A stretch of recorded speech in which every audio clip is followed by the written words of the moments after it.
Okay, here. Okay, thank you everyone.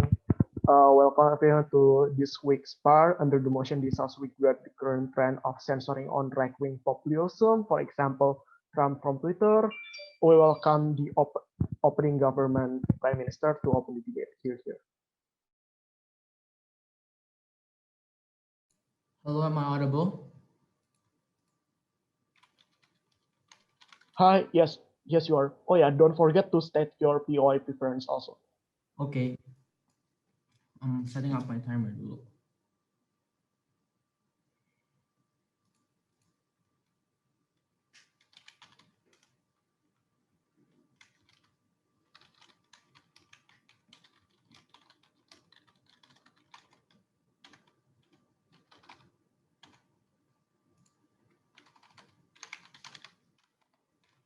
I'll start my speech in.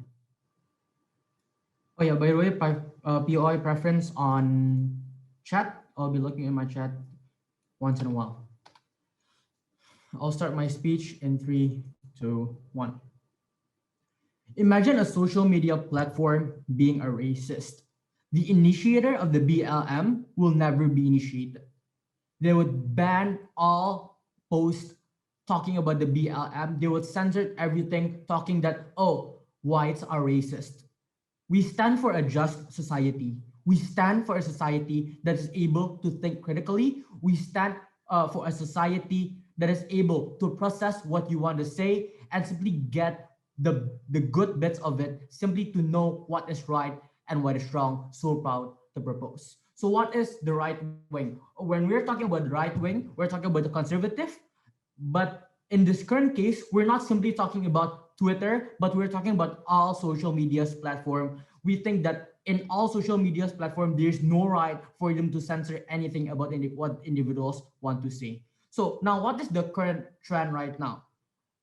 The current trend is that simply Trump goes viral, and let when we're so for the side opposition to prove why the current trend of censoring on right-wing populism, we think that what they're trying to do is simply they're taking the right for people to speak up their voice.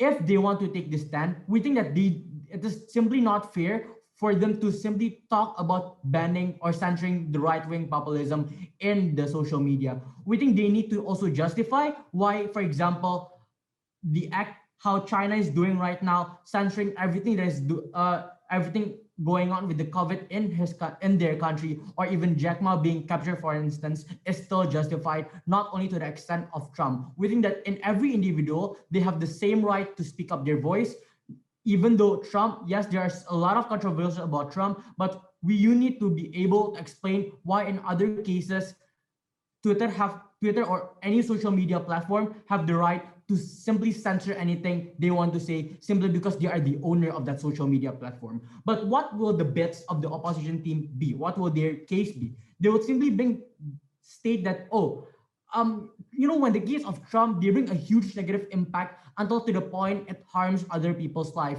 They would simply goes to the stand that as if it doesn't harm other people's life, it will be okay for them to not ban it, right? To not censor it. But we say no. I don't think that censoring words from Twitter have anything to do with harming others people's life. We think yes, perhaps words could hurt people's or some others people feelings, but it will never harm other people to the point that it should be banned. Comparatively, in our side of the house, what we'll do, it will not ban any of those words.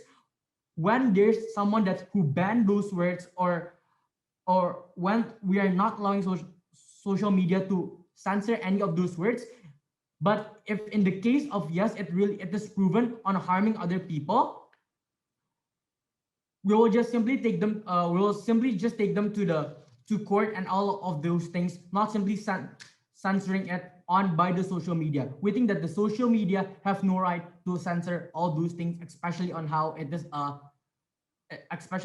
private company in one sense. Two arguments I'll bring in my speech. First, on how you have no right to censor anything you want to say, and secondly, on how it harms in censoring, especially in the right-wing populism. So, first argument on how you have no right to censor anything people want to say.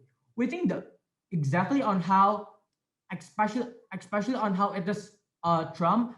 Yes, he brings a lot of yes, he brings a lot of bad impacts to society, perhaps a lot of controversial that he talks about. What we do not, but these doesn't really justify on how the social Twitter have the right on censoring what he want to say, especially on the right-wing populism. We think that there are still exactly Trump's supporters that would be even angry on the point if Trump doesn't, if what Trump say is being censored, especially if when he's still the president of the United States of America. But secondly, on the harms in censoring the right-wing populism, let's analyze what is Twitter like or any social media platform, right? We think exactly that they are biased. What does this mean? We think there's a systematic bias from Twitter or any social media account itself. What they tend to do is they tend to censor things that they think would bring a negative impact for them. For example, in the case, yes, majority of people hate Donald Trump, therefore they censor Donald Trump. But what does this make? This made other social media account not an objective platform. They would tend to do something that is not objective. They will tend to do something that simply fulfills the public's needs. We think that when this happens, it won't really give a purpose of the social media account itself to give or bring information to other people. We think exactly because they are subjective, they have no right on they have no right to replace the media in one sense on censoring those words, especially on how there are also the marginal case of people that simply, especially on how when they try to do this, we think that it will impact other people, which is really harmful, right? What would their impact be? It will simply be on how status quo, people tend to look at social media such as Instagram or Facebook, Twitter, do all those kind of things, compared to the CNN or even Metro TV, those kind of things. We think exactly that they know they bring a huge influence to the public, and when they use that to be a platform that is subjective, we think that it is harming other people's right. But secondly, we think that it will also create a non-beneficial impact for them. Why is this so? We think simply when they do those kind of things, it will make Trump supporters even more violent in the first place. How this is this proven? Exactly on how there's controversial issues about everything that Trump's doing. Exactly, Trump supporters in the White House will start initiating all those harmful things that is happening on status quo, right? We think that exactly that this is not. We think exactly it will not only they are not only being something that is subjective, but they are also harming the right of our. They are also making the world even more chaotic. So what have, but last but not least, what do we get on our side? We think that individuals would simply be more critical and thinking, and etc., which will be explained in my second speaker. So what we have side opening government proven? We have proven that in our side only, we will create a more just society. In our side, we will individual have the right for them to speak up their voices. In our side, there won't be bias. We think that social media in our side would be more objective, knowing that they won't ban anything that really people initiate. But last but not least, we think that we'll create a better society, knowing that the violent supporters of any side won't really get initiated because their boss or their leader voices being banned. So proud to propose.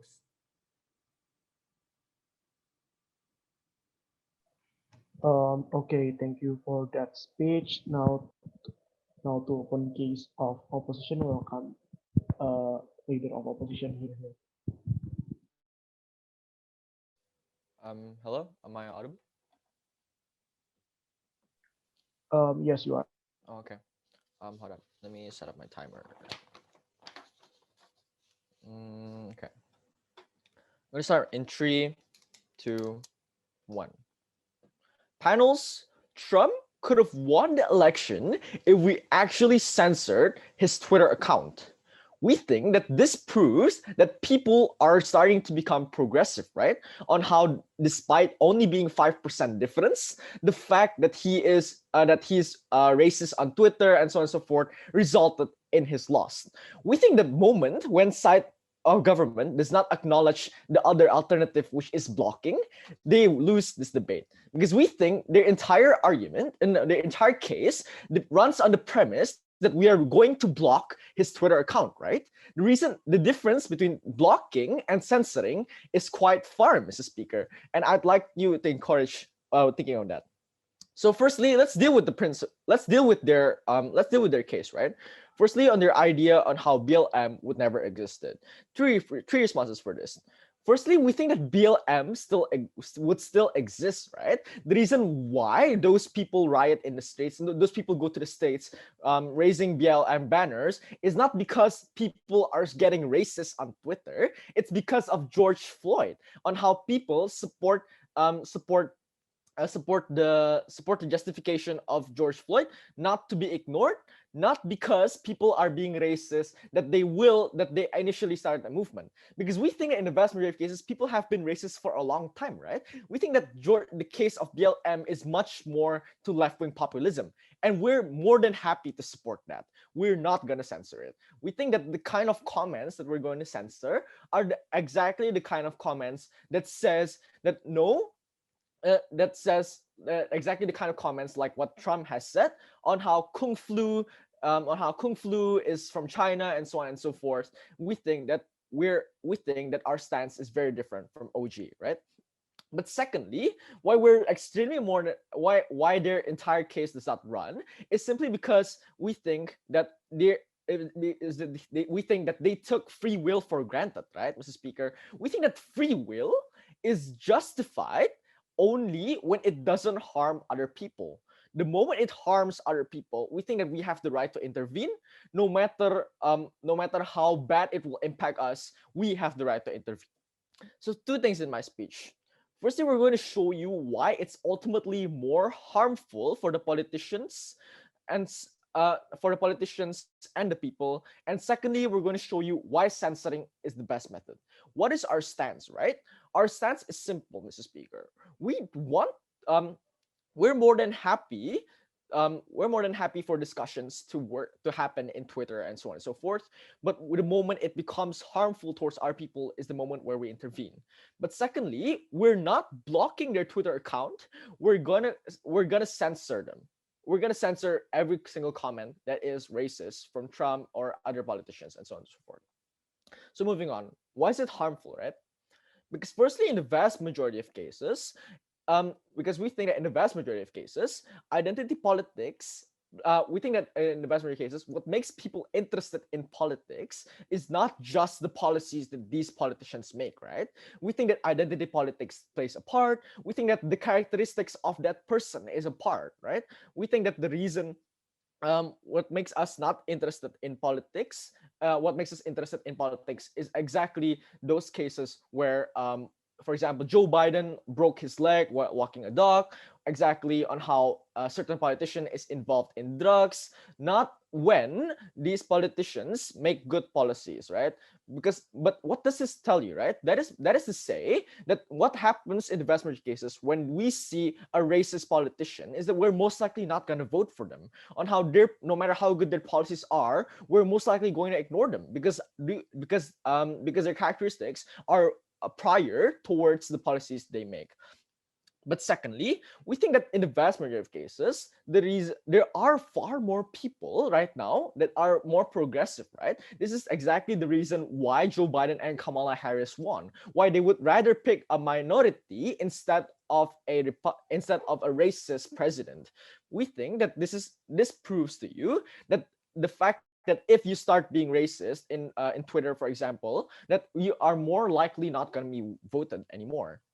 But thirdly, Mr. Speaker, that even if there are more right-wing politicians and they are still going to win the election in the first place, we think that it's bad for further progress, right? On how most likely if Trump won by 55%, then only those 55% would support everything he's trying to say. On how the other 45% would most likely hate Trump forever, despite being the winner. But what happens when we censor them in the first place, Mr. Speaker, is exactly on how Trump would at the very least look like a better politician, right? But secondly, why is it harmful for people, right?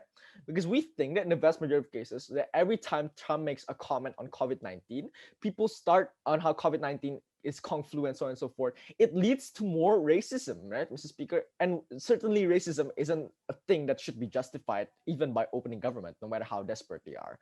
Because we think that in the vast majority of cases, what happens then is that more Chinese people get beaten up, right? More Chinese people get beaten up every Twitter comment that Trump made on COVID. So moving on, right? What our second positive contribution is on how censoring is the best method. Because we think that firstly, the reason why we don't want to block is because what happens when we block is that we start to ignore free will. This is exactly the kind of point that is not exclusive coming from opening government. We think that the reason why it's harmful when we block is exactly because most likely these people will start to hate Twitter, right? On how they will say that Twitter does not respect free will. But what happens when we quietly censor these comments is that most likely people will still care about Twitter, will still go to Twitter, right? We think that when opening government, give an example on how Trumpies will most likely hate the government, it is only when we block Twitter, not when we censor it, not when people don't know it, right, Mr. Speaker? Because we think that in the vast majority of cases, it is true that that even if we block them, Mr. Speaker, that these Trumpies or Trump himself might actually just make a new Twitter account, right, and still post hate comments and so on and so forth. But secondly, the reason why it's extremely harmful is because the moment we don't want right-wing populism, that the moment we ban these accounts, is that most likely people don't want to go in there, and how people who just simply enjoy shit posting memes will also most likely be blocked, right, by Twitter. That's exactly why we just want to censor them. So we're very proud to oppose. Thank you. Okay, thank you for that speech. Now to extend the case of the opening government, welcome the Deputy Prime Minister with you. Okay, am I audible? Yes, you are. Okay. I'm going to start my speech in 3, 2, 1. As debater, don't we all think that we should accept each of people's opinions? That question alone explains why this House regrets the current trend of censoring on right-wing populism. First of all, before I start my speech, I will rebut what the person before me have stated. They stated that those riots was created because Twitter banned Donald Trump's account. But what if actually Twitter censor all of his tweets because all of the things that he stated is all scandalous. So it's basically the same. What is the difference between banning him and censoring his tweets when all of the things that he stated was scandalous? So with censoring or banning his account, it will all be the same, and it will still cause a riot on the White House. And not only that, it is better for us to see racist comments or tweets compared to actually, creating a riot like in the White House. Instead of censoring those tweets on Twitter that was created by Trump that could create a riot, it is better for us just to see pass by those tweets that he created and just pretend that it's never there. So those racist comments, we should pretend that we don't even see those. I mean, it is better to just see pass by it than creating an actual riot that could actually destroy the White House. And not only that, if we do censor those tweets, then we would know their true color, such as, let's say here, Donald Trump once more. If we do censor all of his tweets, all of his scandalous, all of his racist comments, then we would not know his true personality. Then we would not know if he's racist, what he thinks about this one's race, this one's sexuality, if he's homophobic, if he's racist. We would not know any of those things if we just censor all of those tweets. Not only that, majorities in both parties think political censorship is likely occurring on social media, but that belief is most prevalent on the political right? We all could know, without any academic research, that concludes there is a systematic bias. Um, let's say this, if Twitter do supports racism, then they would censor those tweets about where people are supporting any other race. It's because that we are lucky here that Twitter is not racist, right? But what if Twitter is actually biased and would censor all of those right things, all of those things that are, for the greater good, but then they just support Trump? What if the Twitter actually supports Trump, then they don't censor Trump? That is not correct. So let us see each other's true, like I've stated before, their true colors, so we could know, so we could have our own opinion to their own statements, if they are correct or wrong. And not only that, whether if they believe in something or not, in either the content of moderation policies or in the prioritization of content by algorithms by major social media platforms such as Facebook, not only Twitter, that Facebook also actually banned Trump. Um, it's basically the same as banning and censoring, like I've stated before. If we basically censor all of his tweets, all of his statements, all of his posts, then we couldn't see anything by then, which means those Trump supporters, those Karens, those naggers, they would create a riot. And not only that, those riots alone could make much more problems. I mean, right now we have COVID-19. They don't wear masks. The coronavirus spreads faster, much more than before, because we censor all of those tweets, because we banned those accounts, because we actually um, supports this trend of censoring this right-wing populism. This is why this house regrets the current trend of censoring on right-wing populism. Right-wing personalities have a distinct advantage on the platform, not because the algorithm favor conservative, but because they connect with the people on visceral level, such as, let's say this, if Twitter does um, really care about Donald Trump and they support Donald Trump, and they does not, and the then Twitter does not support Joe Biden, then they would censor Joe Biden, right? And they would, make those Trump Twitters go viral. Um, then Joe Biden would have lost the election, and Donald Trump would won. This is why censorship on right-wing populism is not correct. It is very much wrong because we, as I stated before repeatedly, it causes many more problems. Let us see what these the two colors of each person, their true self, their true personalities. So we could judge them by ourselves without any censorship, without covering it. So we would know the truth of it. Uh, by this, I mean that our team, the OG, have proven that um, the by censoring on right-wing populism, it would only cause much more problems. And by not censoring it, then it would not cause those riots, those crazy Trump supporters to go bananas and go destroy the White House and go crazy using a gun trying to shoot the police because of banning Donald Trump or censoring his tweet. And by this, I mean that we should not censor our right-wing populism. That is all from me. Thank you very much.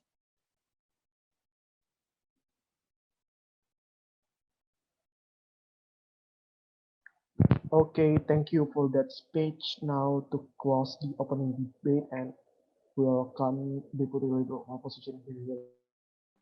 Can you give me a few seconds to sort out my notes? Thank you. Okay, sure. Oh yeah, don't forget to state your POI preference.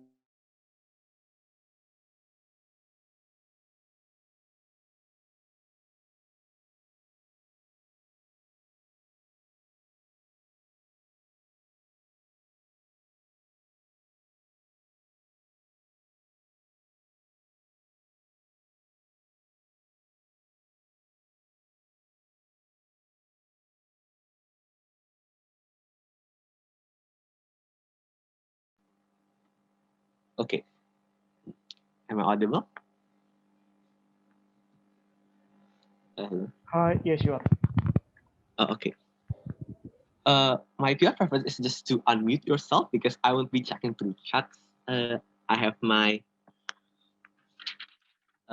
personal timer ready. I will start my speech in 3, 2, 1. Panos, I think we have such a negligent government, right? They would rather create a never-ending cycle instead than minimizing the impact that we opposition have been already trying to minimize in society, right?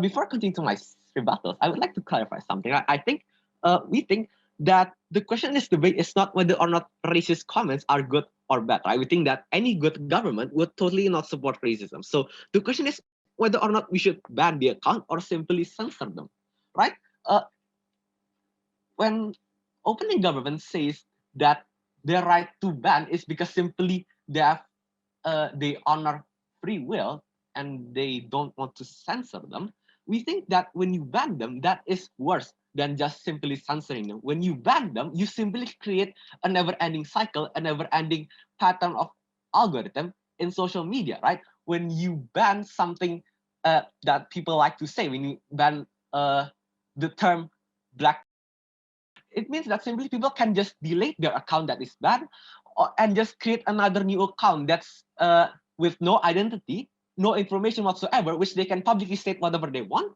whenever they want. Yes, I'm sorry. Uh, they can just state whatever they want, whenever they want, endlessly. They can just uh, create another new account and it will be a never-ending cycle. That's what we're trying to oppose. In which we, as the opposition side, we're trying to create something uh, we're trying to minimize the harm, right? When you get offended when you read the word kung flu, or when you and or when something offends you in a sentence, it means that you are better off not seeing that sentence, right? People follow an account because they simply like what they post, but when they see something that offends them, people are more likely to hate that person who is the creator of the account. So we are better off having people not to hate the account creator, but rather to not see the offensive things that they post there. But secondly, opposition try to take government side try to make an impact, right?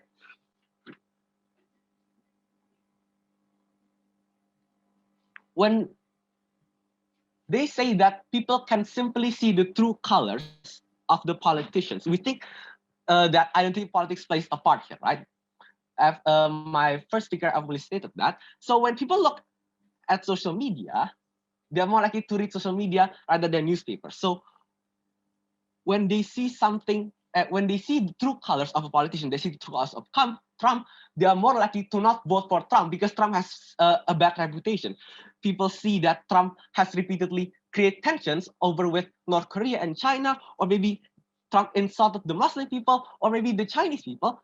It means the bad reputation of Trump has been engraved deeply in them. They don't news don't highlight Trump going to church or being a good person.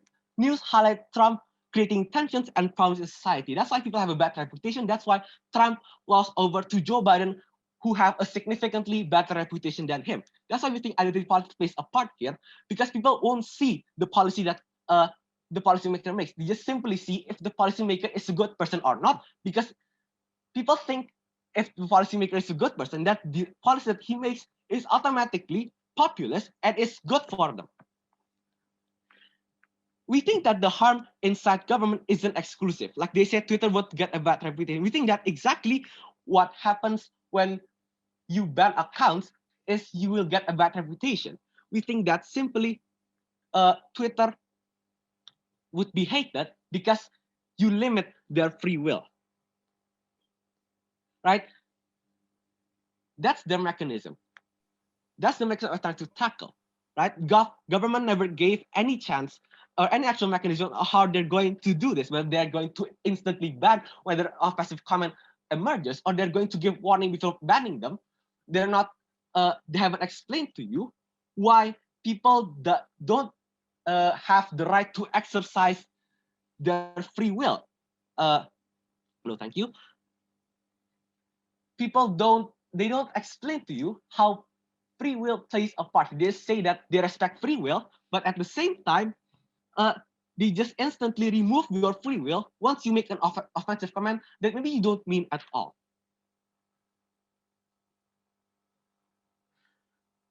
Mm, POI, please. yes.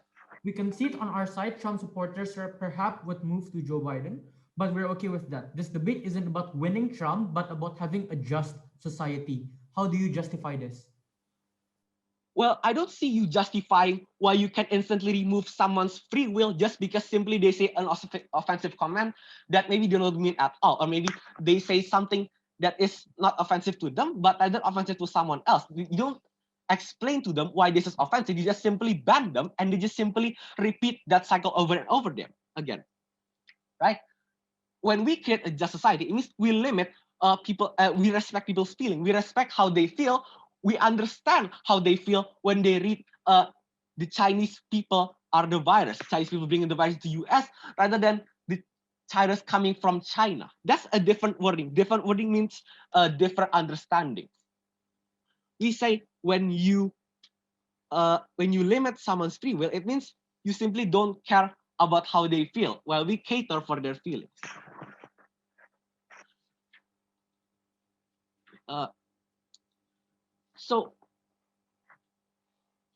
and we don't think that you can ban anyone. That you can ban anyone whenever you want. You cannot just simply ban politicians. You can censor them, but you cannot ban them. For example, when Trump says something bad about the Mexican people, Twitter can simply mark it as a sensitive content, right? That's how Twitter works. But you cannot ban them. The reason why I can publicly state this is because uh, Twitter bans Trump when he lost the election. Twitter cannot ban Trump when he is president. That would leave, and that would mean that Trump will hate Twitter. Twitter doesn't want to be hated by someone influential. They want to be respected. They want to have a good reputation. So I don't think that they can publicly make themselves a bad name. So whether government says that they respect free will, I don't think that free will works on their side. I don't think that they cater for these people's feelings. So proud to oppose. Thank you.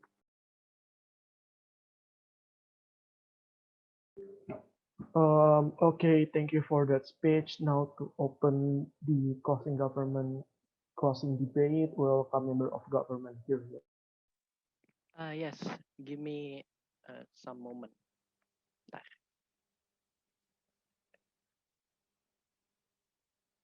Should I on cam?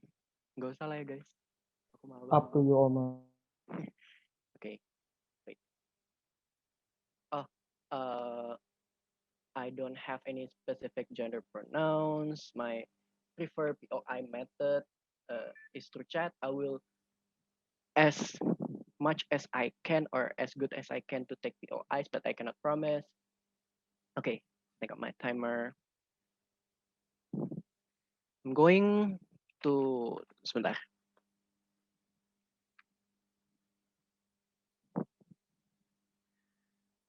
I'm going to start my speech in 5, 4, 3, 2, 1. The biggest issue coming from the opening debate is that both sides of the house have very extreme identity and don't want to concede both benches idea. Therefore, it is going to only be a he said or she said debate on the opening bench. Both bench only tend to run away from the debate and just say that their house is in the end of the day is directly something which is completely good, right? So what is being different in CG compared to OG is that first is that we as CG first is going to clarify that we are agree that we can certainly censor something to a certain extent, but the idea of the parameter is not on the idea of racism, like what OO's case is about. Yeah, because racism is definitely going to be banned anyway, but it's on the idea of quantity because this is a political ideology and not simply should we ban racist ideology or not.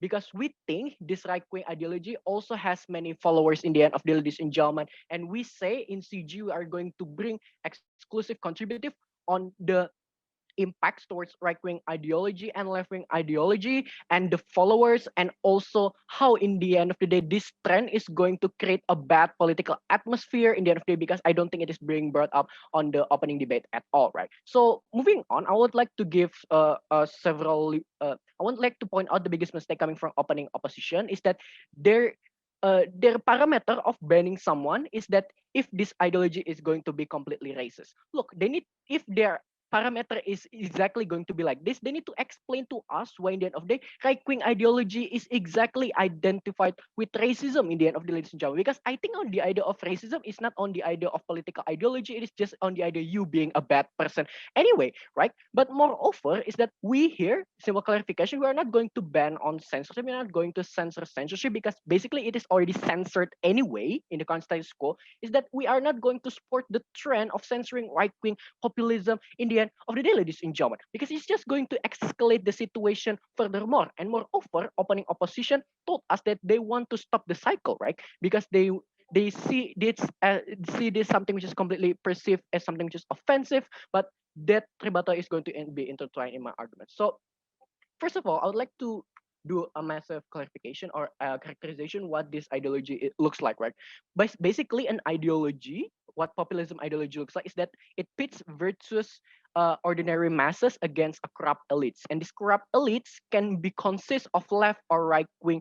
Politicians, for example, ladies and gentlemen, these followers tend to blame this type of corrupt elites cause to be the cause of the problems, and they always perceive themselves as an outsider versus an elite situation. For example, how the right-wing populism will continuously blame AOC for what happens in Alabama, for example. I don't know what happened, but also how the left-wing ideology will continuously blame Trump in the end of the day.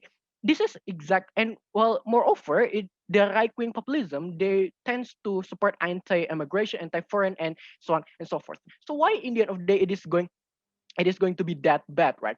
Two reasons. Number one, I think it is not going two arguments, which one is not going to be a good identity towards the political atmosphere, but second, it is not going to be the most effective way to actually combat this type of stereotypes in the end of the religion, because I think that is what opening opposition goal in the end of the day, to stop this in the end of the day, right? So if we can prove it to you, we are going to win this debate. First argument, why is it not going to create a good political atmosphere in the end of the day? We need to characterize how the trend works in current situation, right? Because this the way this trend works at the current situation, it begins on censoring one of the most influential person on the right-wing political agenda, right? Who supports right-wing populism, which is Donald Trump, someone who is very influential. Heck, even opening opposition concedes to it. It's very harmful to start on this uh, particular situation. Why? Two reasons. First is that it shows us that even the role model in itself, the person is very powerful, is really chaotic in the end of the day. This is going to create an unparalleled image on the common ground of people to perceive this type of right-wing ideology is really going to be that bad in the end of the day, ladies and gentlemen. But second, it is also going to hammer the ideology, right? This is going to be bad. Why is that possible? Because the idea of right-wing political ideology, it doesn't necessarily tells us that they are a type of minority, ladies and gentlemen. Many people already follows the right-wing politicians, even for example, how the political election is really that close inside the United States of America, right? But exactly comparatively, if you're going to support the censorship or you're going to stick with the current status quo, it will harm the ideology, ladies and gentlemen. It will receive and put a bad blanket under the end of the day, and the only right ideology is that the left ideology in the end of the ladies and gentlemen, and not regretting it and letting it happen, you are indeed telling us that you are the conservative in the end of the ladies and gentlemen. This is problematic. Why is that possible? Because it is going to take two it is two reasons. First is that the reaction coming from the followers, but also second is on the idea of how this type of censoring it is going to create an unparalleled discussion in the end of the day. First, on the reaction, we can clearly see this type of foundation is that the GOP senators doesn't necessarily like this type of censoring in the end of the day, ladies and gentlemen.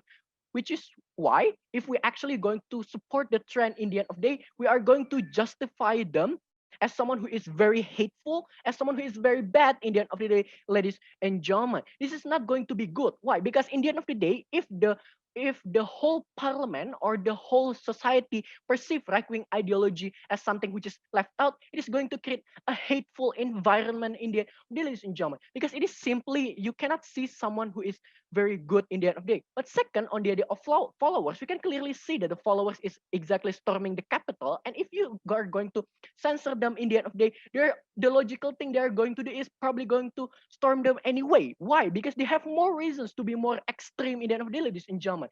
Because in the end of the day, this right-wing politician have already opt in on left-wing mechanisms such as approving social media and the greatness of individualism, and supporting ideas coming from the left. But how the left treats it is that this immediately censor the idea in the end of the ladies and gentlemen, which leads towards the second political sphere, right, which is on the idea of discussion. I think it is going to create an unparalleled discussion because both sides of left and right-wing ideology have extreme followers. Therefore, it is only going to create a polarization of left ideology. It will be the same anyway. We are very proud to propose.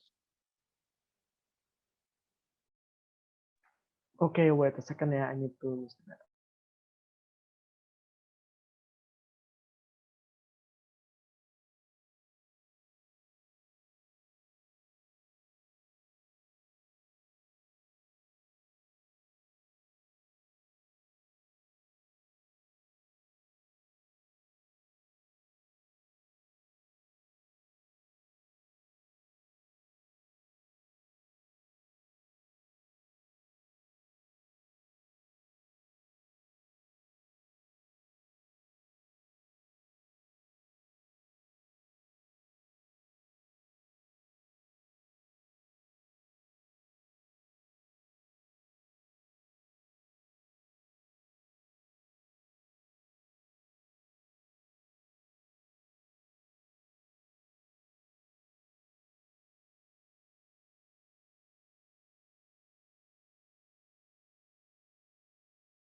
Okay, check.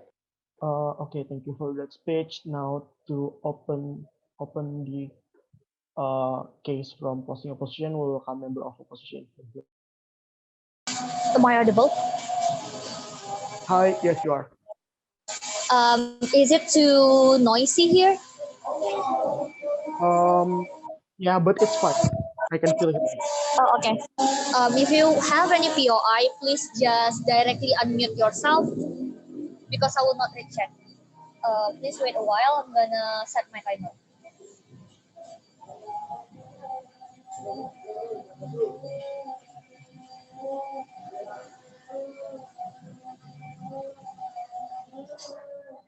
Okay, starting my speech in 3, 2, one. Two important framework that ever being discussed in this debate, and this hopefully could be able to clear up the entire debate, right?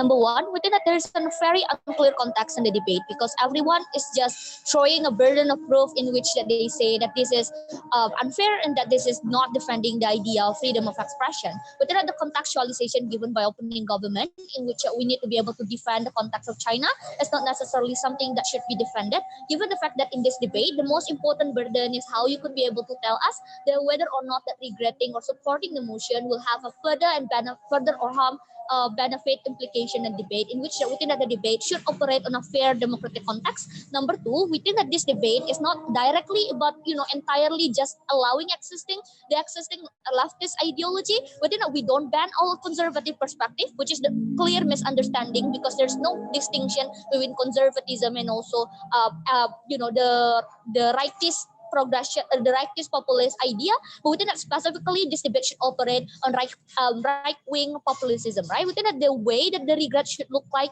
in the key differences of the world as well is that number one, within that right-wing populism will always adopt a much more established value of the rightist movement, in which that it will always directly clash with the leftist progression. This look like sometimes in against that the establishment that are already existing in progressive value, like the marriage of sexual minority or the existence of women progression. Within that, the censor later on in our world can indicate and being able to be form of filterization. Within that, there will be still thoughts about rightist value. Within that, this can create a standard of comparative of what is allowed and not allowed in terms of conservative value that are supposed to be exposed.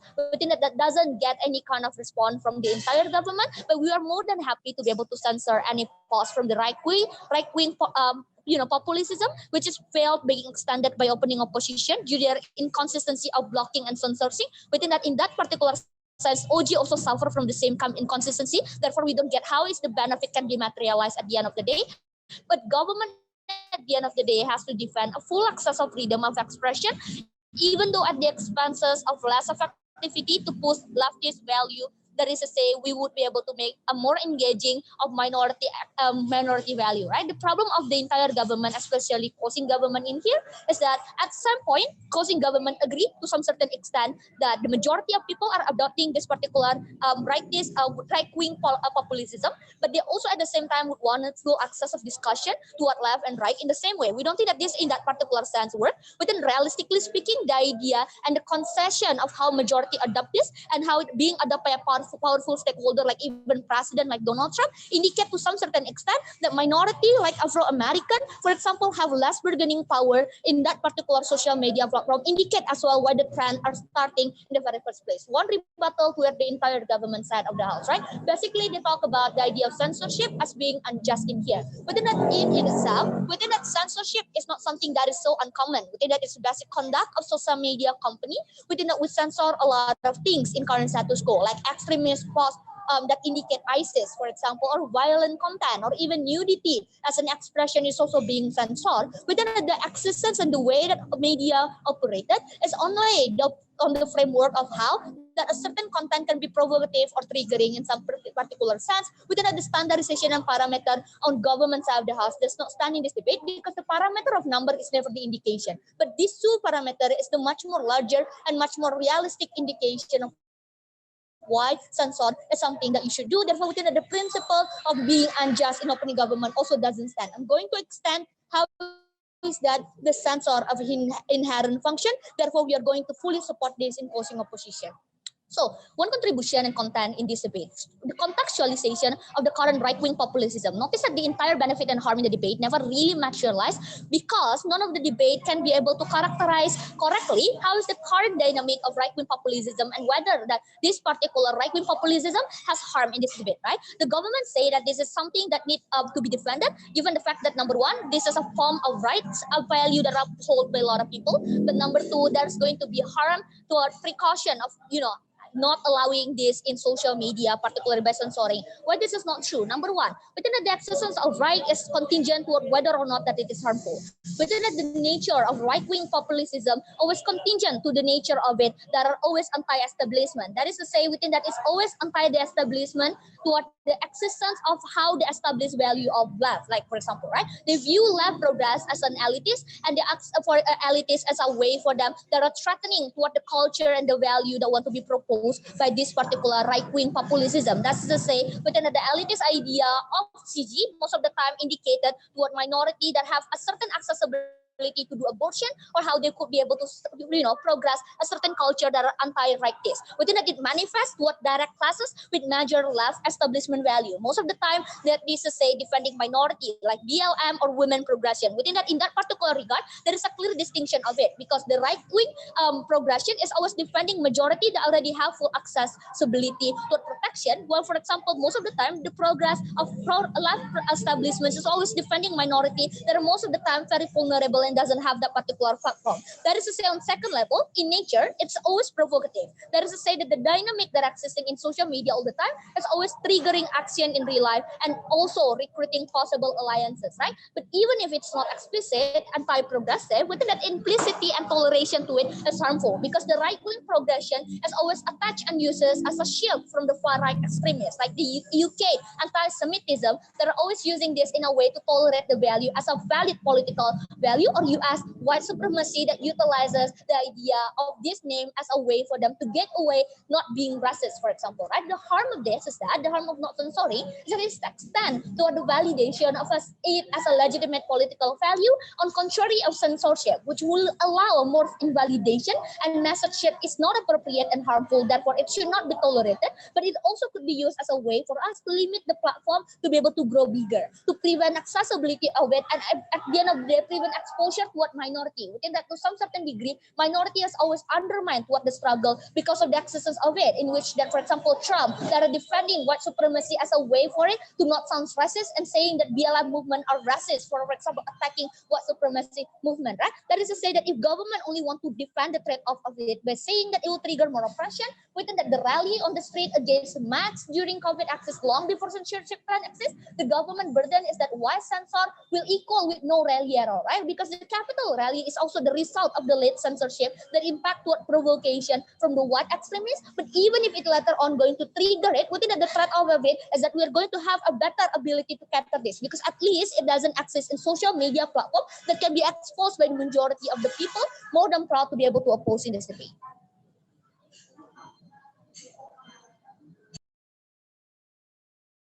Okay, thank you for that speech. Now to close the government case, we welcome government witness here. Hello, am I audible? Hi, yes, you are. Okay, thank you. POI, just unmute yourself, yeah. Okay. I'll begin my speech in 3, 2, 1. We think that only team can win this debate is that when the team has proved why censoring on right-wing populism bring harm, and the only way to achieve the better democracy country is not to censoring them, right? So in CG, we already prove you the burden of this debate, and we think that that's why crossing government need to win this debate. Two things that I want to say in my speech. Number one, why censoring this? It's good.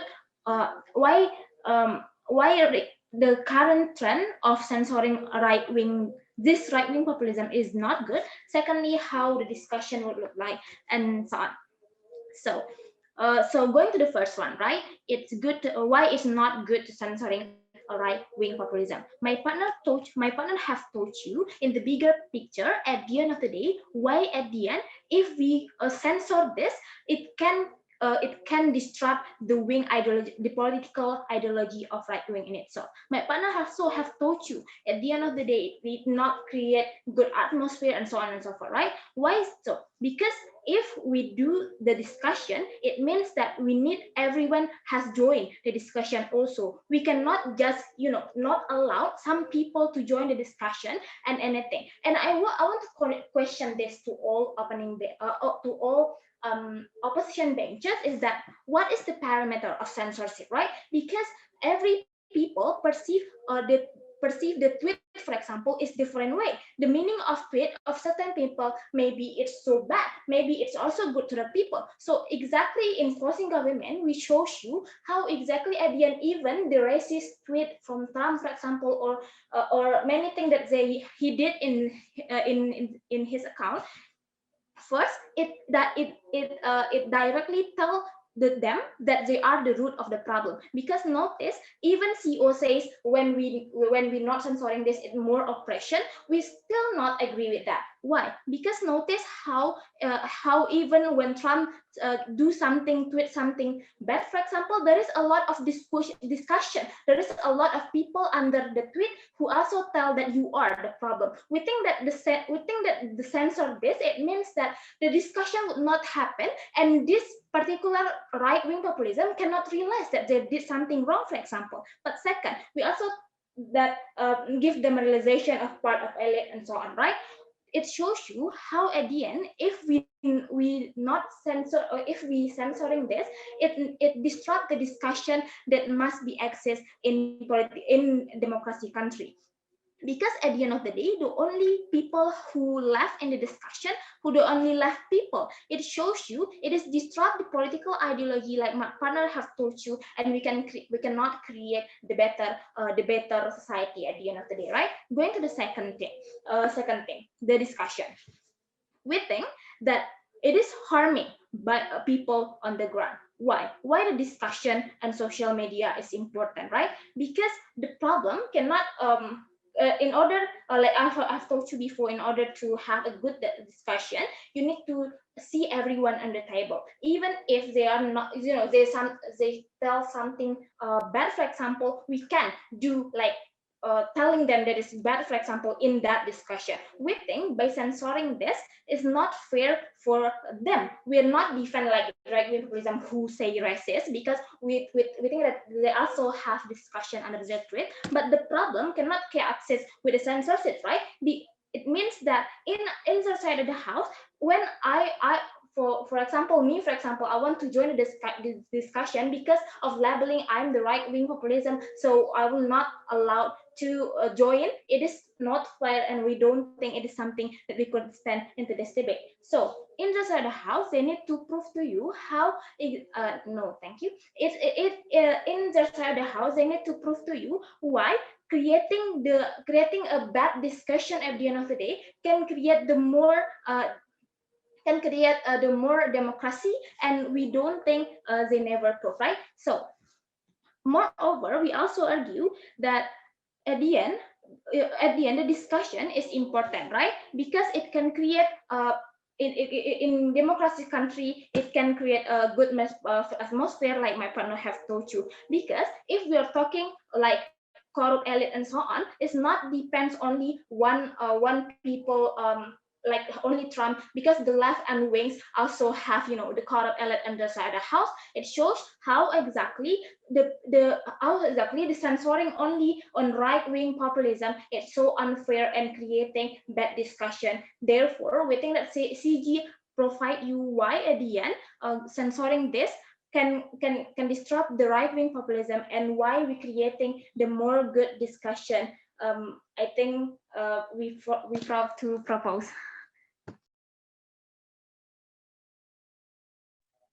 Okay, thank you for that speech. Now to close the debate, we'll come to position with her here.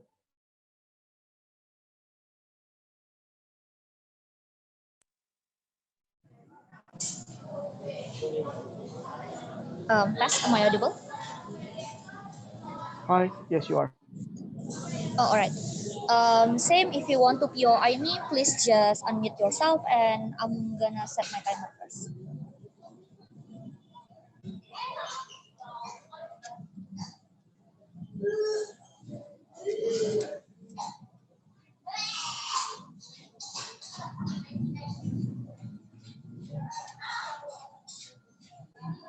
All right, I'm going to start my speech in 3, 2, 1. Okay, so the most important metric in this debate is that which team that can be able to discuss further the rationalization of decision of each individual the moment that they see a certain post on Twitter or certain post on social media, and whether or not that particular post will have value that are harmful in current status quo. We think that the number one issue within the opening debate is that none of them are able to be able, to clearly characterize as to what is the likely explanation, what is the likely reaction of individual the moment that they see Trump posts that are, for example, actively defending the idea of white supremacy to some certain degree, right? The only thing that both opening debate talk about is that number one, they talk about the fairness in which that they would want to defend all accessibility of expression, which that opposition only talk about to the certain extent that this is not racist. We think that it's only nullified, but there is no rationalization as to why is it not necessarily that harmful, for example. We think that on that regard, both opening debate should be less credited as opposed to opposing debate. So let's go to what opposing government in here. I would say the major issue with opposing government side of the house is two. Number one, there is no further explanation about the entire argumentation of their political discussion. Number one, how powerful is political discussion on their side of the house, that to the extent that it could be able to deconstruct the mindset of a far-right individual. Number two, there is no engagement whatsoever as to why is it not true that people who are adopting this, for example, right-wing populism are not equal with far-right, and if there is a differentiation as to why is it not true that to some certain degree it's not utilizes as a shield from the far-right movement to be able to cover up their movement. But number two as well, what is the likely discussion that are going to be manifested, and how is that, for example, going to reflect on within that this directly engaging to my first speaker argumentation to some certain degree that this is triggering to the excesses of people, like for example that are victimized by the excesses of white supremacy, like Afro-American, for example, in the United States, or how that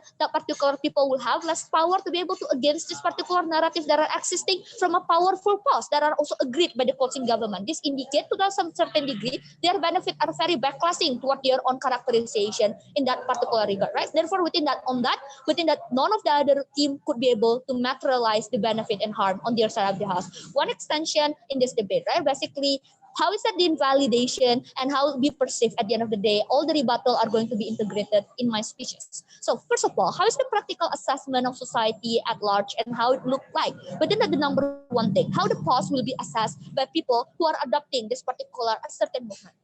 The entire debate directly come to the conclusion that people will have the rational mindset to be able to think on this. But within that, we are living in a much more complex characterization. Number one, we are living in a world in which people already have a preset ideology to a certain degree, in which within that the excesses of white supremacy movement are very tolerated in the United States and already grow to some certain extent. Right? Within that, these in itself are going to be perceived as a form of invitation to be validation to what they want to do. This look like the direct example about what happened in capital city, in which that it become a large validation that it is okay for them to, for example, rally and directly attack their capital city because Trump as a president validated that as a superior belief. Or number two, within that on our side, within that the idea on how that this particular people later on will be able to not be angered in government is not likely to be there. Number one, within the threat of that are likely to exist is that number one, within that the people in that particular regard already being angered anyway. In some certain degree, within that the anger from these rightist people or extremist people already existed with or without the censorship. But number two, within that at least with the excesses of that particular anger on opposition side of the house, there will be no platform for them to be able to extend this particular anger and to be able to recruit more people to be by the ideology that they want to influence us. This looks like how we cut down a certain dynamic movement from terrorist groups. So we don't allow any kind of accessibility for them inside of any media platform uncensored, any kind of possible, for example, threat that could be able to access as a way for them to recruit. That is to say, in our side of the house, we are going to be able to make a smaller scope of movement in which that particular movement will not be as big as what currently existed, because that is the value of us that is laid in particularly censoring the post of President like Donald Trump, for example, right? But second of all, within that, assuming that later on people are going to be angry, it is easier for you to be able to handle this. Because notice that when it is on a smaller group, it is easier for you to be able to, number one, cater the idea of the security more, in which we think that we are going to be able to civilize it in a much more better way. But number two, with that, it is easier for you to be able to frame it as an act of violence to these particular people, as opposed to allowing implicit pause that are directly attacking to a certain individual and play on a borderline of not being racist or not, but particularly possess that particular value of racism, right? That is to say that on second level of this, within the political discussion also going to be affected. Number one, the entire government, especially CG, directly assume that political discussion is important and political discussion are going to be fair directly. Within that, on that particular assumption, we don't think that political discussion are particularly fair.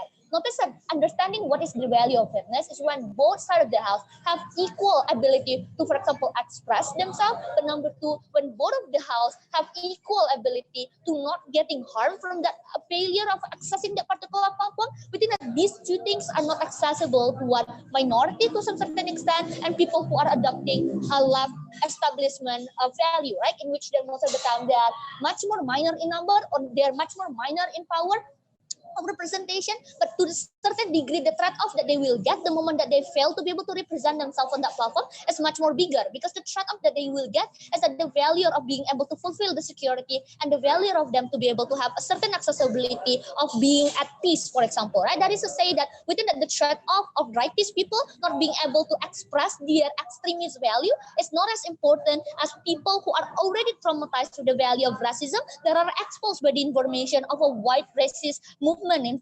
particular, by the way, right? But within the political discussion on their side of the house, the moment they say that it could be easily being catered, it's not so correct. Within that, it access on a very private chamber, like Facebook group as well. But even if it is publicly, within that, it is defended by a powerful stakeholder like Trump, but it left the left are outnumbered, because the discussion will not give a strong message. Because if you only allow people to interpret, within that, it will not be able to give an equal message as strong as, for example, directly censoring. But within that, the stronger message is important for you to be able to force extremists to subtle their value, to have to be able to have a platform. In that particular regard, reforming the value of our extreme people will be much more likely on our side of the house, because people will have that inherent need to be able to express themselves. We are going to force them to be able to make a subtle pause and to be able to make a subtle discussion among the particular social media group that they need to be able to comply if they want to have representation inside of that particular media. Within that, this direct force is a much more likely situation rather than just saying that these people are going to be influenced by the leftists, in which we don't see any kind of likelihood as to why is it true at the end of the day, right? So the contribution is a much more clearer on our side of the house. We are more proud to oppose in this debate. Okay, thank you for the debate. Now, please give me several minutes to decide.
Okay, starting my oral adjudication in 3, 2, 1.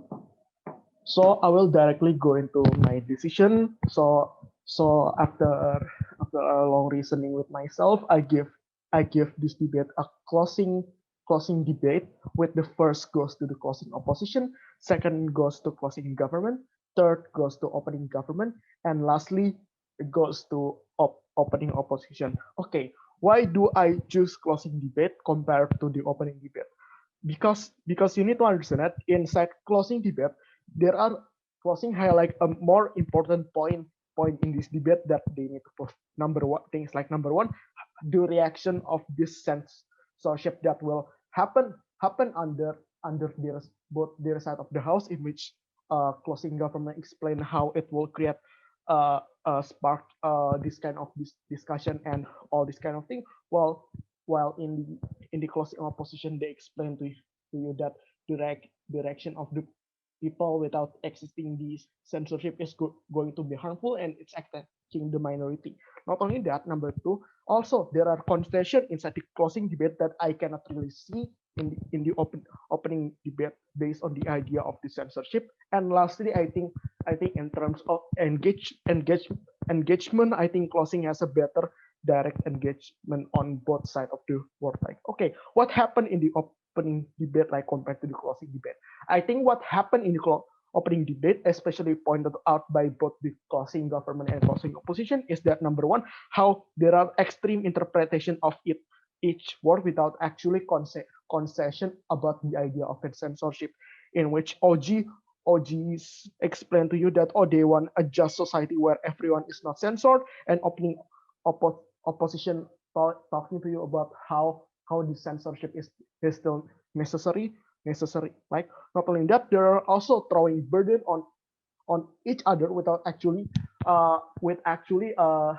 with a minimum level of engagement. Anyway, let's go to the opening first. Like, why do I give opening opposition and lower than opening government? Like, as opening opposition, I think opening opposition came with a somewhat confusing characterization. Right?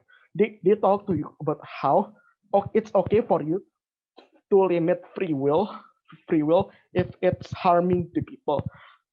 If it's harming the people, that's number one. And number two, they talk about how censorship is something that is good and necessary. However, banning something is bad, and they also actually explain to you on how censorship is better than simply banning them. However, I think as an average reasonable voter, because there is no explanation in the opening bench about what is censorship and all this kind of thing, especially given the context of the motion, I think based on this average reasonable voter, I think censorship is where in the status quo where this right wing uh, populism value are hidden in favor to promote the other ideologies, and that thus that censorship can include banning, especially in the motion it is given the example of how Trump banning from Twitter is a form of censorship. That's why I think the idea coming from opening opposition seems kind of like supportive. It seems kind of like half stance because of this kind of characterization. That's why, even though they do explain that, okay, free will is need to be limited if it's harming the people. However, there is no further explanation on what kind of harm does this right wing insight. Like, that's why I think I cannot give this opening opposition higher rank than opening government. What happens in opening government? While in opening government, they also did an extreme interpretation of their work, but how they want a just society where everything is not censored, where suddenly there will be discussion about all this kind of thing, about how they throw burden to opposition that, oh, they need, if they want censorship, they need to justify China about censoring everything, which I think pointed out already by the closing of opposition, or how that is unnecessary. At the at the very least, opening government managed to set up, managed to explain to you a more clearer standard. Okay, they want a just society where everything and everyone is not censored, and I think I can at the very least give that better rank than opening opposition rank. However, when compared to the exchange between closing government and closing opposition, there are a clearer analysis, depth of analysis. Right? Okay, let's go a bit to the comparison between closing government and closing opposition. Closing government came to this debate by saying that, okay, we concede that at certain extent censorship does exist in our side of the house. However, racism should not be the main implication.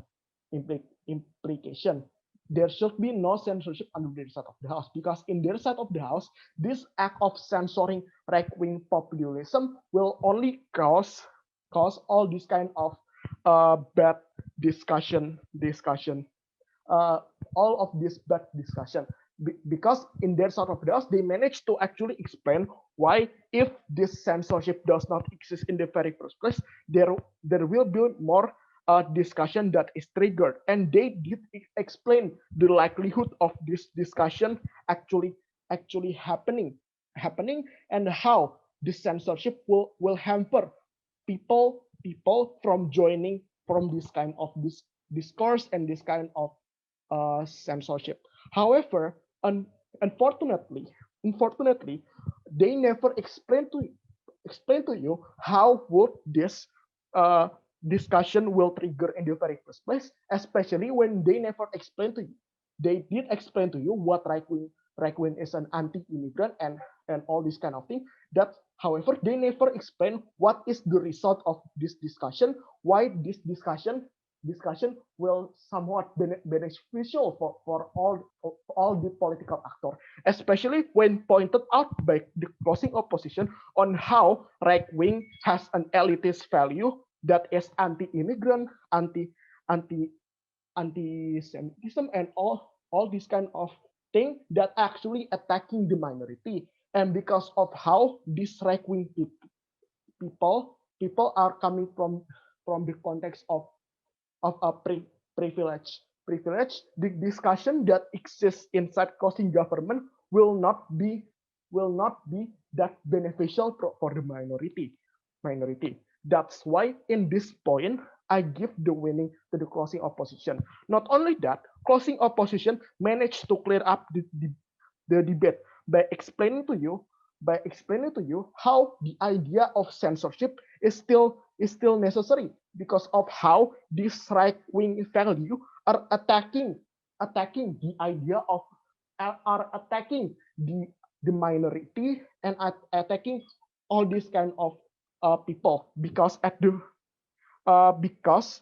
because of this elitist value that exists. That's why censorship is necessary because it is harming people, and they manage to explain also how sometimes as a government you censor harmful things such as ISIS if it's harming the people. Even though this kind of point already exists in opposition, the level of explanation coming in opposition only to the point of how free will is limited on is it's okay for you to limit free will if it's harming people without actually explaining why right wing harming the people. Well, in closing opposition, there are a bigger explanation on why this right wing ideology actively harm the society by explaining to you that this because this right wing has an elitist value, this right wing ideology has this kind of